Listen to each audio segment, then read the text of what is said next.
할렐루야 성도님 여러분 반갑습니다. 유튜브 성도님들도 반갑습니다. 추운 날씨에 평안들 하시죠. 오늘 하나님께서 주신 말씀 마태복음 24장 9절 10절 마태복음 24장 9절 10절과 마태복음 10장 21절 22절 두 곳을 보겠습니다. 제가 봉독하겠습니다. 그때에 사람들이 너희를 환난에 넘겨주겠으며 너희를 죽이리니 너희가 내 이름 때문에 모든 민족에게 미움을 받으리라. 그때 많은 사람이 실족하게 되어 서로 잡아주고 서로 미워하겠으며. 다음은 마태복음 10장 21절 22절입니다. 장차 형제가 형제를 아버지가 자식을 죽는 데 내주며 자식들이 부모를 대적하여 죽게 하리라. 또 너희가 내 이름으로 말미암아 모든 사람에게 미움을 받을 것이나 끝까지 견디는 자는 구원을 얻으리라. 아멘. 6.25 사변 때 공산 괴뢰군이 경상남도까지 내려온 적이 있습니다. 이들이 한 마을을 점령하고 예수 믿는 사람들을 찾아내서 죽이려 했습니다. 예수를 믿던 저희 할아버지와 할머니는 이들 빨갱이를 피해서 숨었습니다. 그러나 동네 사람의 밀고로 발각되어서 산에 끌려가 총에 맞아 죽었습니다. 이 이야기는 저희 어머니에게서 들은 것입니다. 그 옛날에 한 동네 사람은 기쁜 일, 슬픈 일도 함께 나누는 가족 같은 사이였습니다. 그런데 그러한 이웃이 이웃을 죽는데 내주었어요. 이때는 마지막 환란은 아니지만 한국은 마지막 환란과 같은 그 전쟁을 겪고 있을 때였습니다. 전쟁 3년 동안 수백만 명이 죽었습니다. 집을 잃고 또 부모를 잃고 재산을 잃었습니다. 예수를 믿는다고 죽임을 당했습니다. 그러니 한국인에게 6.25 사변은 요한계시록의 대환란과 같은 것이었다고 말할 수 있습니다. 저희 조부모가 돌아가신 사건, 그 사건에서 마지막 때의 중요한 예표를 하나 볼 수 있습니다. 그것은 이웃이 이웃을 죽는데 내준 일입니다. 본문 말씀이 저희 조부모님에게 그대로 응한 것입니다. 죽인 자는 빨갱이들이지만 죽는데 내준 사람은 아는 사람이었어요. 가까이 있는 사람이었어요. 두 번째 본문 말씀이 마태복음 10장 20절 21절을 다시 한번 보겠습니다. 장차 형제가 형제를 아버지가 자식을 죽는 데 내주며 자식들이 부모를 대적하여 죽게 하리라. 또 너희가 내 이름으로 말미암아 모든 사람에게 미움을 받을 것이나 끝까지 견디는 자는 구원을 얻으리라. 아멘. 마지막 때 세상이 약해지면서 믿는 사람들이 죽임을 당하게 되는데 그때 믿는 자들을 죽는데 내주는 사람 중에 형제와 부모와 자식들도 포함이 됩니다. 이것은 예수님의 예언이에요.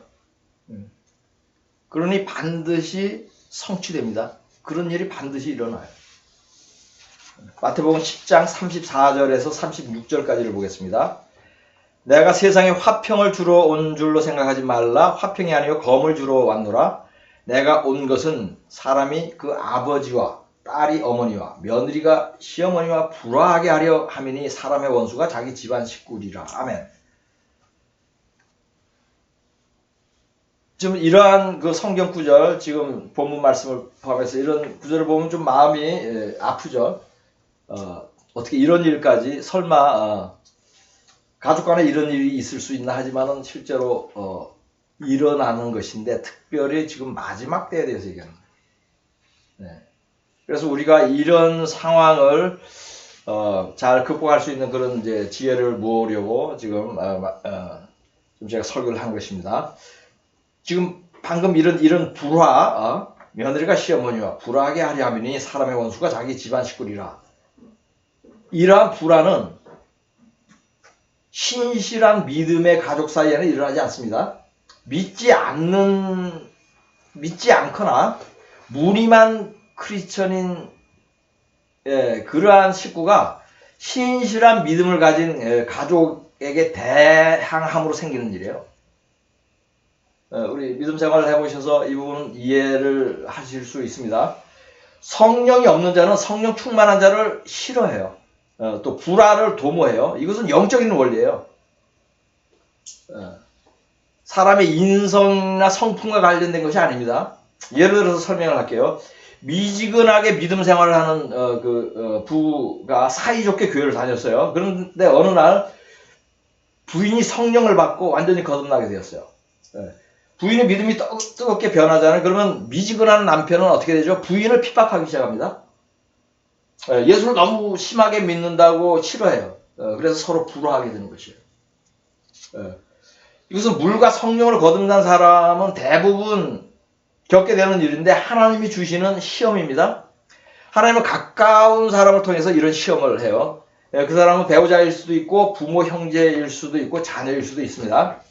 이때는 다투지 않고 시험을 잘 극복해야 합니다. 예수님은 성령을 받은 후 40일 동안 금식하고 자아를 부인하면서 마귀의 시험을 통과했죠. 누구든지 예수님이 하신 이 동일한 방법으로 시험을 극복할 수가 있습니다. 이러한 과정을 겪으면서 믿음이 더욱 견고해지고 또 영적으로 성장을 하게 됩니다. 하나님의 훈련 방법이에요. 믿음의 문제로 이제 평소에 가족을 괴롭히는 사람 있잖아. 너 뭐 예수를 믿지 말라든가 왜 믿어도 이렇게 심하게 믿느냐든가 뭐 이런 식으로 그 괴롭히는 사람은 큰 환란이 오잖아요. 큰 환란이고 고난을 겪게 되면 그 사람은 더욱 악하게 변해요. 이것도 영적인 거예요. 사탄이 더 심하게 들어갑니다. 사탄도 때가 찬 줄 알고 자기 때가 찬 줄 알고 더 극심하게 발호를 합니다.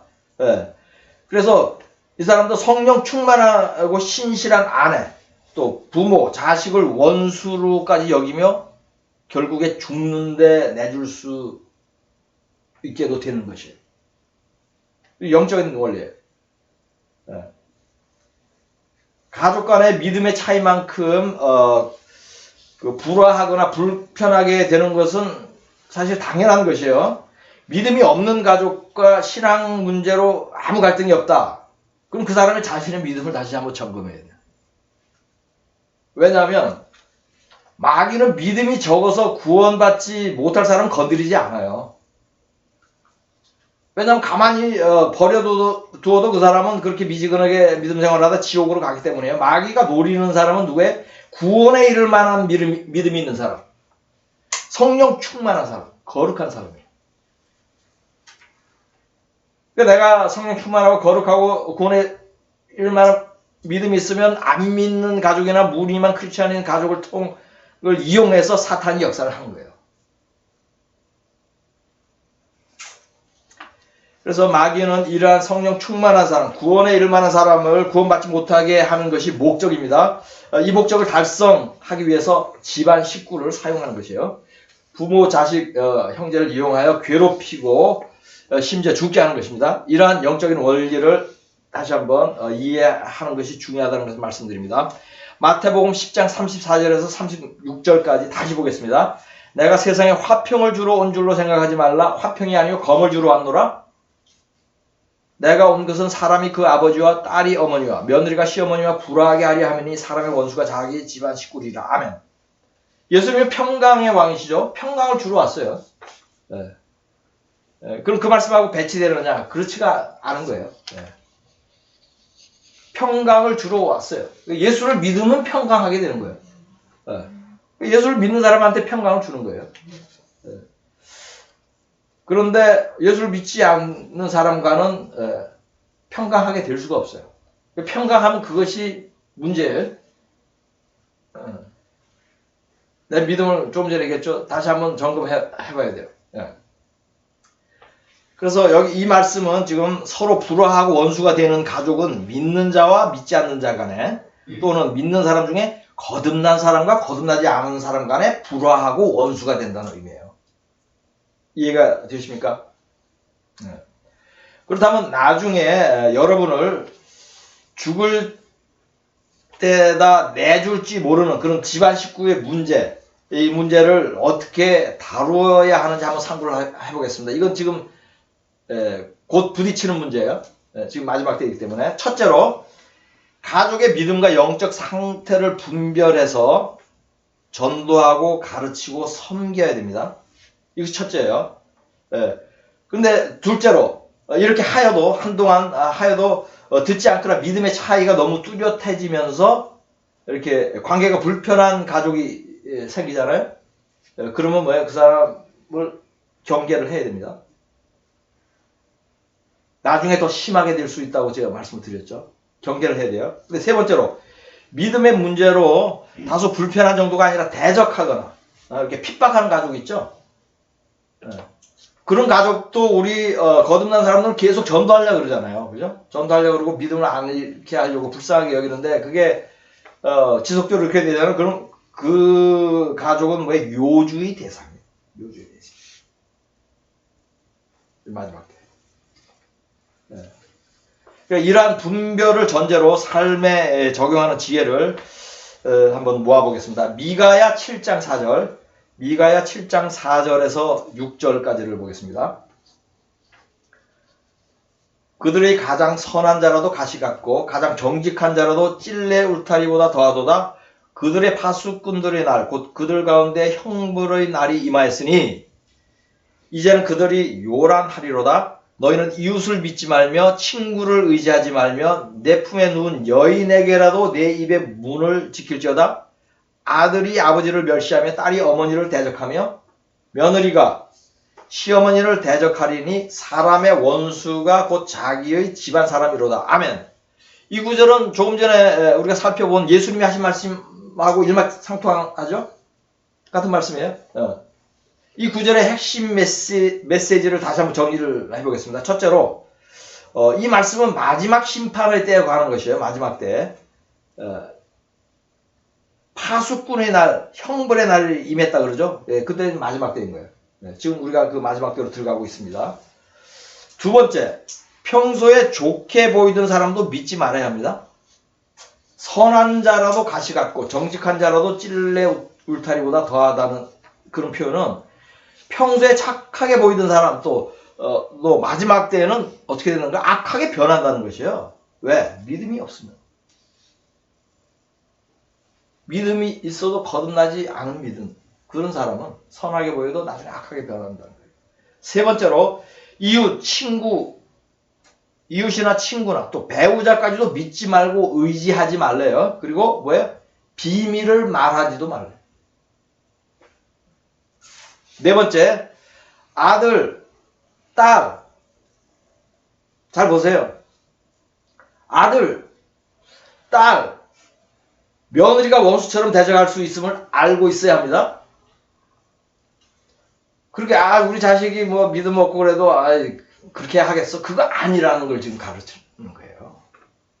우리 아들이 그러게, 우리 딸이 그러게. 아니에요. 마지막 때에 들어가면 사탄이 들어가서 변해요. 평소에 악하게 대적하고 그러던 그 가족들은 말할 것도 없고 좋게 보이던 사람들도 그렇다는 거예요. 그래서 지금까지 이 메시지를 한마디로 종합하면 마지막 환란의 때 아무도 믿지 말라는 것이게, 누구에게도 속지 말라는 것이, 무엇을 할지 어디로 갈지 어디에 숨을지 누구에게도 말하지 말라는 것입니다. 선하고 착해 보이던 이웃이라도 자식이라도 남편이라도 그들이 하자는 대로 하지 말고 그들이 가자는 대로 가지 말라는 것이에요. 그들은 여러분을 밀고 갈 것입니다. 잡아갈 것입니다. 죽는데 내줄 것입니다. 구원을 회방할 것입니다. 비밀을 지키고 은밀히 행할 것을 강조하기 위해서 내 품에 누운 여인에게라도 내 입의 문을 지키라, 이렇게 말씀을 하죠. 이 말씀을 들으면 누가 생각이 나죠? 삼손이 생각나죠? 삼손이 어떻게 힘을 잃고 두 눈 빠지고 두 눈이 뽑힌 채 죽었죠? 이걸 기억해야 돼요. 사랑하는 연인 들릴라에게 자신의 비밀을 말해서 그렇게 된 것이에요. 사사기 16장 17절 21절을 보겠습니다. 삼손이 진심을 드러내어 그에게 이르되 내 머리 위에는 삭도를 대지 아니하였나니 이는 내가 모태에서부터 하나님의 나시린이 되었습니다. 아주 내 머리가 밀리면 내 힘이 내게서 떠나고 나는 약해져서 다른 사람과 같으리라 하니라.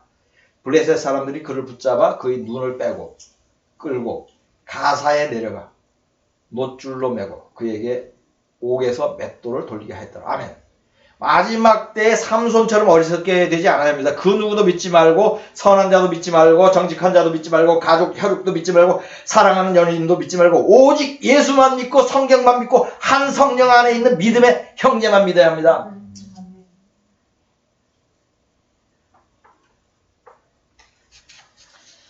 성경에는 믿는 자를 죽이는 또 다른 부류의 사람들이 있음을 보여줍니다. 마태복음 10장 17절을 보겠습니다. 사람들을 삼가라. 그들이 너희를 공회에 넘겨주겠고 그들의 회당에서 채찍질하리라. 아멘. 여기서 사람들을 삼가라고 하는 것은 모든 사람을 조심하라 이런 뜻이에요. 모든 사람을. 거기에는 이웃과 가족도 포함해서 친한 사람들과 믿는 사람들조차도 모두 조심하라는 경고예요. 이 사람들이 어떻게 한다고요? 성도들을 공회에 넘겨준대요. 공회는 로마의 관청이 아니에요. 유대교 지도자들이 모이는 곳이에요. 이들이 유대교 회당에서 예수 믿는 자를 채찍질하는 것입니다. 이 일은 예수님이 죽으신 후 초대교회 시절에 실제로 벌어졌죠. 사도들이 공회에 잡혀가서 채찍을 맞았습니다. 뭐 관청에 끌려간 적도 있지만 공회에 잡혀가서도 채찍을 맞았어요. 사도행전 5장 40절 41절을 보겠습니다. 그들이 옳게 여겨 사도들을 불러들여 채찍질하며 예수의 이름으로 말하는 것을 금하고 노니 사도들은 그 이름을 위하여 능욕받는 일에 합당한 자로 여기심을 기뻐하면서 공회 앞을 떠나니라. 아멘. 공회 앞을 떠났다 그러죠. 그 이후로 기독교의 역사들이 이런 일이 반복되었습니다. 기독교 이단인 천주교가 이런 짓을 했죠. 천주교는 1700년 동안 기독교 신자를 무려 7천만 명 죽였어요. 공회에 끌려간 거죠. 지네도 하나님 믿는다고 예수 믿는다고 하는 자들이니까. 그죠? 470년 전에 사이비 기독교 지도자 존 칼빈, 장로교의 우상, 이 사람은 자신의 엉터리 신학을 따르지 않던 신실한 기독교인을 50명 넘게 불에 태워 죽였어요. 종교 재판에 회부했어요. 그게 뭐예요? 회당에 끌고 가서 죽인 거죠. 믿는 자가 믿는 자를. 30년 전에는 콩고에서 목사가 교인들의 집을 모두 알려줘서 공산주의자들에 의해 죽게 한 사건이 있었어요. 제가 이 기사를 읽었어요. 자기가 살려고 교인들 집을 다 죽었어요. 이처럼 종교 지도자나 목사가 교인을 죽이거나 죽는데 내주는 예표적인 사건이 역사적으로 많이 있었어요. 목사가 교인들을 죽는데 내주는 거예요. 회당에서 채찍질 한다는 것은 현대 교회에 비유를 하면 목사가 교회 안에서 교인들을 핍박하고 죽게 한다는 것이에요. 그렇다면 마지막 때에 믿는 자들을 잡아가고 죽이는 자들의 명단에 목사도 올라가야 하는 것은 당연한 것입니다. 마지막 때에 대한 예언을 소설처럼 쓴 책을 제가 읽은 적이 있는데 그 내용 중에도 휴거되지 않고 남겨진 목사가 교인을 잡으러 다니는 장면이 있어요.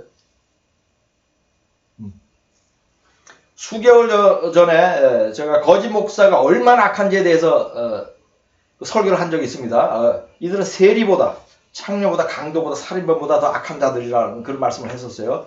거짓 목사들이 이렇게 악할진데 교인들을 죽이거나 죽는데 넘겨주는 일을 못하겠습니까? 장로교 목사들은 존 칼빈을 위대한 사람이라고 여깁니다. 교인들을 죽인 자를 위대하다고 하는 자들이야말로 교인들을 죽일 자들이 아니겠습니까? 이러한 거짓 목사들이 지금은 여러분의 영혼을 죽이고 있지만 때가 차면 육체까지도 죽일 것입니다. 마지막으로 믿는 자들을 잡아가는 또 한 부류에 대해 살펴보겠습니다. 본문 말씀 중 마태복음 24장 10절을 보겠습니다. 그때 많은 사람이 실족하게 되어 서로 잡아주고 서로 미워하겠으며 아멘. 이 구절에서 그때는 마지막 때이고 많은 사람은 믿는 사람을 뜻합니다. 실족하게 된다는 것은 믿음에서 멀어진다는 뜻이에요. 신앙을 버린다는 뜻입니다.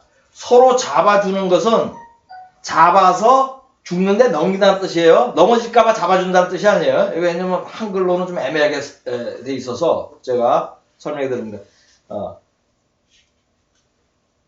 넘어질까봐 붙잡아주는 것이 아니고 죽는데 넘기다. 죽는데 잡아서 넘긴다 이 뜻이에요. 영어로는 보면 좀 확실해요. 서로 배반한다 이렇게 돼 있어요.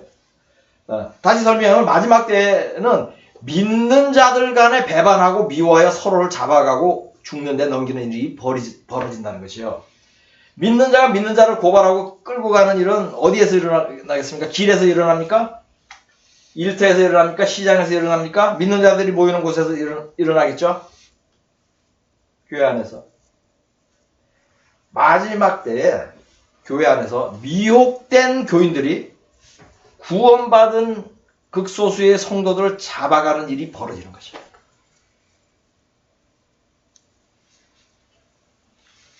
당신은 왜 우리 목사 말 안 들어?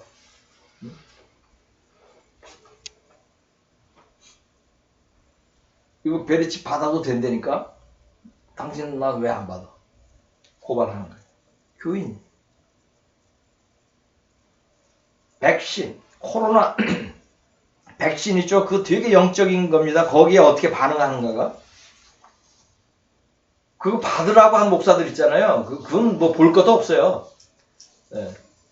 받는 사람들도 위험하고 좀 미혹된 거예요.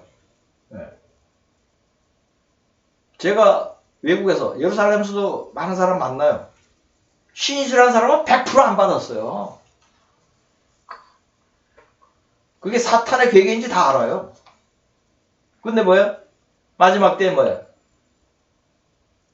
거듭나지 않은 자들, 미혹된 자들이 참된 성도들을 백신을 받아야 된다. 진정의 표를 받아야 된다. 이쪽으로 가야 된다. 저쪽으로 가야 된다. 그게 뭐일 거 아니에요? 마지막 때. 근데 나는 그렇게 안 하겠다 그러면 잡아가는 거예요. 제가 꿈을 꾼 적이 있어요. 교인이 같은 교회 교인을 고문을 하는 걸 제가 아는 사람이에요. 근데 현실로 아는 게 아니고 꿈속에서 내가 아는 사람들이에요. 꿈속에서 그냥. 교인이 교인을 고문을 하고 있더라고요. 몇 년 전에 꿨어요. 이게 뭐죠? 마지막 때 일어날 일을 하나님께서 보여준 것이죠. 성경 말씀이 응하는 꿈이에요. 교회 안에서 서로 간에 분쟁하는 일이 지금 많이 있죠. 목사와 장로가 서로 많이 다투죠. 또 목사를 지지하는 교인, 또 반대하는 교인들이 다툽니다. 또 교인들 간에도 동업을 하다가 일이 잘못돼가지고 서로 소송해요. 여러 건 봤어요, 저는. 오랫동안 믿음 생활하면서. 그래서 경찰에 고소하죠. 또 법정에 가서 이게 다투기도 합니다. 또 심지어 교회 강단에서 폭행을 하기도 하죠. 강단에서. 그죠? 근데 초대교회 시절에도 교회 안에서 서로 고발하는 일이 있었습니다. 고린도전서 6장 1절과 6절을 보겠습니다. 너희 중에 누가 다른 이와 더불어 다툼이 있는데 구태여 불의한 자들 앞에서 고발하고 성도 앞에서 하지 아니하느냐? 형제가 형제와 더불어 고발할 뿐더러 믿지 아니하는 자들 앞에서 하느냐? 아멘. 초대교회 시절에도 성도를 고발하였고 지금도 교회 안에서 다투고 또 경찰과 법원으로 서로 끌고 가는데 마지막 때 이런 일이 없겠어요? 더욱 더 심하게 이런 일들이 벌어지는데 교인 간에 서로 죽이는데 넘겨준다는 말씀이 응하고도 남게 되는 것이죠. 이상으로 마지막 때에 신실한 믿음의 사람들을 잡아가고 죽이는데 내주는 자들에 대해서 살펴봤습니다. 그들은 가족과 이웃과 목사와 교인들이에요. 어디 저기 멀리 테러리스트가 와서 그러는 게 아니에요. 하마스가 한국에 와서 그러는 게 아니에요. 옆에 있는 사람들. 가까운 사람. 그러니까 성도님 여러분은 이웃도 혈육도 교회 안에 목사도 교인들도 믿지 말아야 하는 그런 서글픈 세대를 살고 있습니다. 곧 큰 환란이 옵니다. 지금은 이러한 말씀을 가르치고 배워야 할 만큼 긴박한 때예요. 사람들의 영을 분별하세요. 여러분이 하나님에 속해 있고 진리 안에 거한다면 그들의 영을 구별하기가 어렵잖아요. 이 전제가 중요해요.